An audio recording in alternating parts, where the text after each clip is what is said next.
اعوذ باللہ من الشیطان الرجیم بسم اللہ الرحمن الرحیم۔ محترم ناظرین السلام علیکم۔ ناظرین، کربلا کا واقعہ انسانی تاریخ کا وہ عظیم اور مظلومانہ ثانیہ ہے جس کا غم ہر کلمہ گو کے دل میں تر و تازہ ہے۔ لیکن کیا آپ جانتے ہیں کہ آل محمد صلی اللہ علیہ وآلہ وسلم کے اس پاک خون کو تاریخ میں سب سے پہلے اپنی کرسی، اپنے اقتدار، اپنی عیاشی کے لیے کس نے استعمال کیا؟ ممبروں سے آپ کو صرف جذباتی کہانیاں سنائی جاتی ہیں، لیکن آج ہم حقائق کا ایسا انبار لگانے جا رہے ہیں جسے سن کر آپ کے پیروں تلے سے زمین نکل جائے۔ آج ہم کسی غیر کی نہیں بلکہ خود ان کی اپنی مستند ترین کتب فرق الشیعہ، از نو بختی، رجال کشی اور مروج الذہب کا ڈھیر لگا کر یہ ثابت کریں گے کہ کیسے مختار سقفی اور بنو عباس جیسے سیاسی بازیگروں نے کربلا کے نام پر عوام کے جذبات کا سودا کیا۔ انشاءاللہ اس پاک خون کو بطور پولیٹیکل کارڈ اور کیش کاؤ استعمال کیا اور اس سیاسی دھندے سے آہستہ آہستہ ایک الگ مذہب کی بنیاد پڑی۔ مختار سقفی جسے آج ہیرو بنا کر پیش کیا جاتا ہے، اس کی نبوت کے دعووں کی اصل حقیقت کیا تھی، اس پر ہم نے ایک ڈیٹیل ویڈیو آلریڈی بنائی ہوئی ہے جس کا لنک میں نیچے آپ کو ڈسکرپشن میں دے دوں گا، آپ ضرور وہاں سے جا کے اس کو دیکھ سکتے ہیں۔ لیکن آج بات اس سے آگے کی ہوگی، آج بات ہوگی اس سیاسی کھیل کی جس نے آل محمد صلی اللہ علیہ وآلہ وسلم کے نام پر دنیا کا سب سے بڑا دھوکہ دہی کا نیٹ ورک کھڑا کیا۔ ویڈیو کو ایک سیکنڈ کے لیے بھی مس مت کیجیے گا کیونکہ آج کی ریسرچ آپ کا پورا زاویہ نگاہ بدلنے والی ہے انشاءاللہ عز و جل۔ چلیے سب سے پہلے بات کرتے ہیں ان کے سب سے بڑے ہیرو مختار سقفی کی، جسے ممبروں پر غازی اور انتقام لینے والا ہیرو بنا کر پیش کیا جاتا ہے۔ آج میں آپ کے سامنے ان کے اپنے سب سے بڑے اور قدیم متکلم اور عالم ابو محمد الحسن بن موسیٰ النوبختی کی کتاب رکھ رہا ہوں، نام ہے فرق الشیعہ۔ ایڈیٹر صاحب ذرا اسکرین پر صفحہ نمبر 58 لائیے تاکہ پبلک اپنی آنکھوں سے سچ دیکھ سکے۔ ناظرین ذرا اس صفحہ 58 کی ہائی لائٹڈ لائن پڑھیے۔ نوبختی لکھتا ہے فَسُمُّوا الْكَيْسَانِيَّةَ وَإِنَّمَا سَمَّى بِذَلِكَ لَا الْمُخْتَارُ بن ابی عبید اللہ السقفی کانا رئیس و کانا یلقب کیسان۔ اب یہاں رک کر ذرا عقل دوڑائیے۔ جو مذہب معصوم ائمہ کے نام پر ہونا چاہیے تھا اس کا نام ہی مختار سقفی کے لقب کیسان پر کیسانیہ پڑ گیا۔ اور یہ لقب اسے کیوں ملا تھا؟ نوبختی نے صاف کھول دیا کہ اس کی مکاری، حد سے زیادہ چلاکی اور پولیٹیکل کیس یعنی کہ سیاسی ہوشیاری کی وجہ سے اسے کیسان یعنی انتہائی شاطر کہا گیا۔ سوچئے ایک چلاک سیاستدان نے کربلا کے مظلومین کے خون کو اپنے سیاسی مقاصد کے لیے سیڑھی بنایا اور اپنے نام پر پورا فرقہ کھڑا کر دیا۔ کیا دین اسلام یا محبت اہل بیت کسی شاطر سیاستدان کی چلاکیوں کے نام پر قائم ہو سکتی ہے؟ یہ وہ سوال ہے جو آپ کے ذاکر آپ کو کبھی سوچنے نہیں دیں گے، ورنہ تو دکانداریاں بند، ابھی تو کہانی شروع ہوئی ہے۔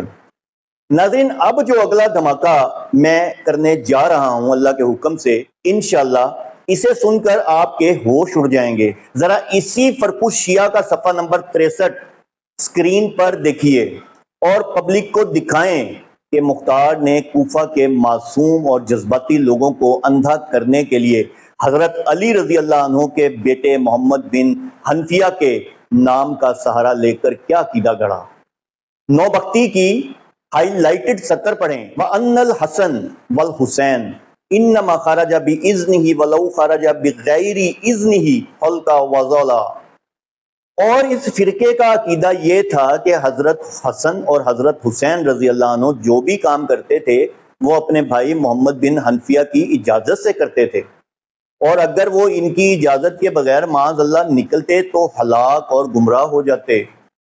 میں پوچھتا ہوں دنیا کے ہر غیرت مند شیعہ سے، ہر سچے مسلمان سے، جو بندہ مختار سقفی ایسا باطل گستاخانہ اور گھٹیا عقیدہ رکھتا ہو جو نبی پاک صلی اللہ علیہ وآلہ وسلم کے نواسے حضرت حسن اور حضرت حسین رضی اللہ عنہ کو معاذ اللہ گمراہی کے دہانے پر دکھائے، وہ آل علی کا ہمدرد کیسے ہو گیا؟ کیا کوئی سچا چاہنے والا یہ عقیدہ ایک سیکنڈ کے لیے بھی قبول کر سکتا ہے کہ حضرت حسین رضی اللہ عنہ معاذ اللہ محمد بن حنفیہ کے بغیر نکلتے تو گمراہ ہو جاتے؟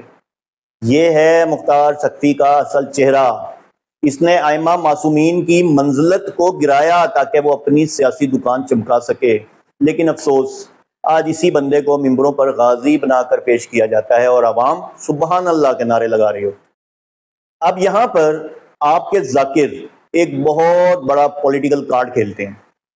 وہ کہتے ہیں کہ جی ائمہ پاک تو مختار سے بہت خوش تھے، اسے دعائیں دیتے تھے۔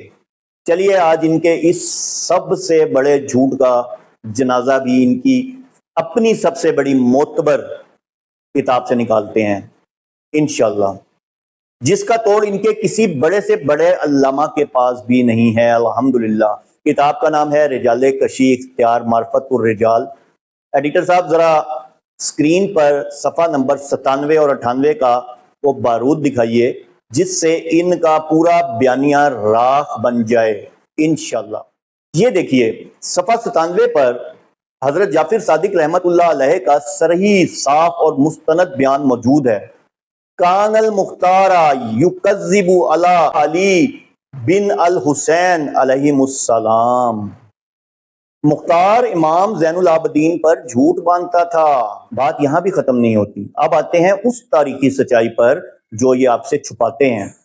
ذرا اگلا صفحہ 98 دیکھیے۔ جب مختار نے کوفہ پر مکمل قبضہ کر لیا اور بیت المال سے بھاری رقم 40,000 دینار اور قیمتی تحائف حضرت زین العابدین کی خدمت میں مدینہ بھیجے تاکہ امام کو اپنے ساتھ سیاسی طور پر جوڑ سکے، تو حضرت زین العابدین کا رد عمل کیا تھا؟ ذرا ہائی لائٹڈ الفاظ اپنی آنکھوں سے پڑھیں۔ فَإِنِّي لَا أُقْبَلُ ہدایا القاذبین ولا کرا کتبہم۔ میرے دروازے سے دور ہو جاؤ، میں جھوٹوں کذابین کے نہ تحائف قبول کرتا ہوں اور نہ ان کے خطوط پڑھتا ہوں۔ لوگوں عقل کا استعمال کرو، تمہارے اپنے معصوم امام فرما رہے ہیں کہ مختار کذاب ہے، پکا جھوٹا ہے، ائمہ کے نام پر جھوٹ گھڑتا ہے، اور امام اس کے بھیجے ہوئے حرام یا مشکوک مال کو اپنے دروازے سے منہ پر مار کر واپس کر رہے ہیں، لیکن تمہارے کاروباری ذاکر اور علماء اسے اپنے ممبروں پر بٹھا کر آل محمد کا سب سے بڑا وفادار بنا کر پیش کرتے ہیں۔ اب آپ کے ذہن میں یہ سوال آ رہا ہوگا کہ اگر مختار نے محمد بن حنفیہ کے نام پر یہ پورا پروپیگنڈا اور دکان چمکائی تو ائمہ نے پبلک کو اس گمراہی سے کیسے بچایا؟ چلیے اسی رجال کشی کے صفحہ نمبر 224 پر آئیں، جہاں اس جھوٹے عقیدے کا پورا پوسٹ مارٹم خود امام نے کیا۔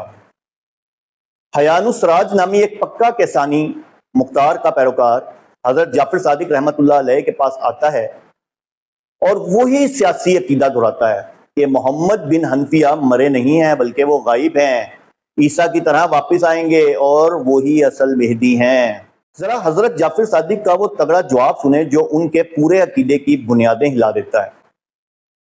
حضرت غصے میں فرما رہے ہیں، تیرے پر افسوس ہے حیان، میرے باپ نے خود ان کا جنازہ پڑھایا، انہیں اپنے ہاتھوں سے قبر کے اندر ادخل کیا یعنی دفنایا، ان کی عورتوں کے دوسرے لوگوں سے نکاح ہوئے اور ان کی وراثت کو ہم بھائیوں میں تقسیم کیا گیا۔ ناظرین، ائمہ خود اس پولیٹیکل کارڈ کو اور ان باطل عقائد کو جڑ سے اکھاڑ رہے ہیں اور بتا رہے ہیں کہ محمد بن حنفیہ ایک انسان تھے جو فوت ہو چکے ہیں۔ ان کے نام پر جو غائب ہونے کے عقیدے گھڑے جا رہے ہیں وہ صرف سیاست ہے، لیکن سیاست دانوں نے عوام کو ایسا اندھا اور جذباتی کیا کہ وہ معصوم ائمہ کے فیصلوں کو چھوڑ کر ان سیاسی مہروں کے پیچھے بھاگتے رہے، اور اسی اندھی تقلید سے ایک الگ مذہب وجود میں آ گیا۔ ناظرین، آپ کو کیا لگتا ہے کہ یہ مکر صرف مختار سقفی تک محدود تھا؟ بالکل نہیں۔ تاریخ گواہ ہے کہ جب ایک پولیٹیکل کارڈ ہٹ ہو جاتا ہے تو دوسرے سیاستدان بھی اسے فوراً کاپی کرتے ہیں۔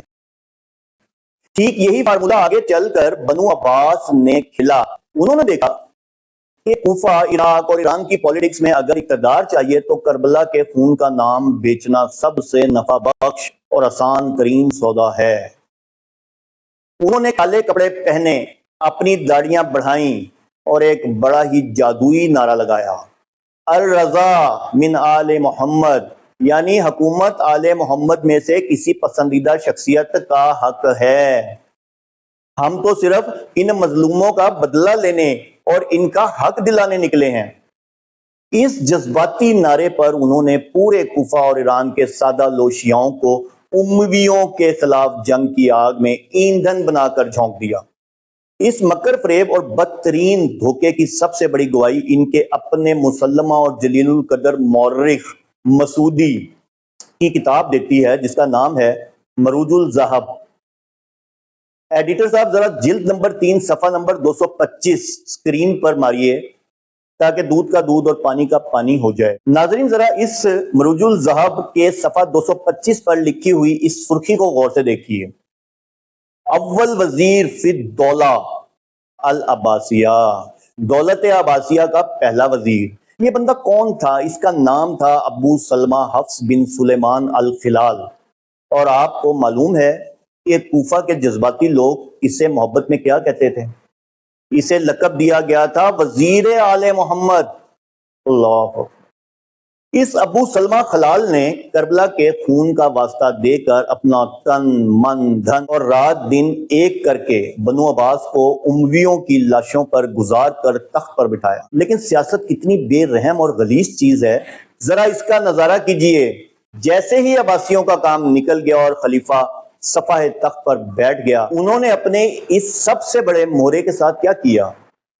ذرا نیچے ہائی لائٹڈ لائن کو اپنی آنکھوں سے پڑھیے۔ عباسی کمانڈر ابو مسلم خراسانی نے خلیفہ صفا کو خط لکھا، یہ آپ کے سامنے عربی آ رہی ہے، اس کا ترجمہ دیکھیں، اللہ نے تمہارے لیے اس ابو سلمہ کا خون حلال کر دیا ہے، اسے فوراً قتل کر دو۔